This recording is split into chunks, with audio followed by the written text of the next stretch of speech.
How terrified is Joe Biden of the radicals in his party? Well, here's one measure. He's so terrified that he just made Alexandria Ocasio-Cortez the head of his global warming task force. She's the woman who blames hurricane deaths on racism.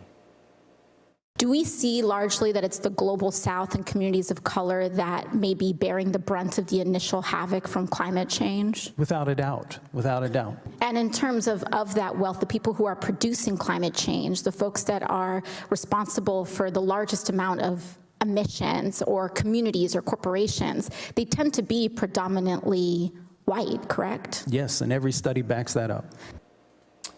So not really a science person, that Ocasio-Cortez. Now she's running global warming for Joe Biden. What is going on here? Dana Perino has been watching. She hosts the Daily Briefing, of course, with Dana Perino. Always delighted to have her. So my theory, Dana, and knock it down if you like, is that Biden isn't wedded to deep beliefs, and he is at this point a vessel for some of the more radical people in his party. You think that's right? Well, it certainly gives that appearance, right? So if you show me a candidate that is still worried about their base at this point in the general election, I'll show you somebody who is very unsteady as a candidate. Smart. That's right. I can't tell you how happy Republicans were yesterday, Tucker, when they found out that AOC is going to be in charge of energy policy and climate policy for the Biden campaign, because Biden is actually courting voters that already were going to vote for him. Right. Yes. But he's turning off the voters who may have voted for him.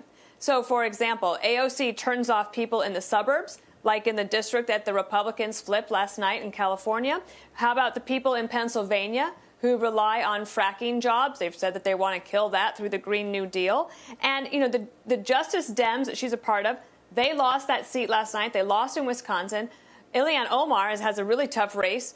Nobody is actually listening to the AOCs and the Omars in the party because they're dwindling in power, but Joe Biden keeps giving them new life. It's kind of baffling. It's not baffling once you understand what you just said, which is this is what weak candidates do. They pander to the fringes because they haven't shored them up. Right, and so I think that if you have something like, you know, in Pennsylvania, that's going to be a battleground. There's no doubt about that. You already have people in a tough spot when it comes to unemployment in this because of the pandemic. But the energy jobs are in particular danger of maybe not even coming back if they can't get back quickly. And if they think that Joe Biden is going to bring on AOC as the climate advisor, well, then like, game over. I think that President Trump would probably at least be able to win those voters quite handily in Pennsylvania. That's such a smart point. And as you noted, he doesn't really need to do this, but he's doing it anyway, which tells you something pretty weird. No, it's hurting him. I mean, he was able to actually win this nomination by knocking them down, and now he's embracing them. It doesn't make sense. It's very strange, but I think he's a vessel for others, and that's maybe the worst thing.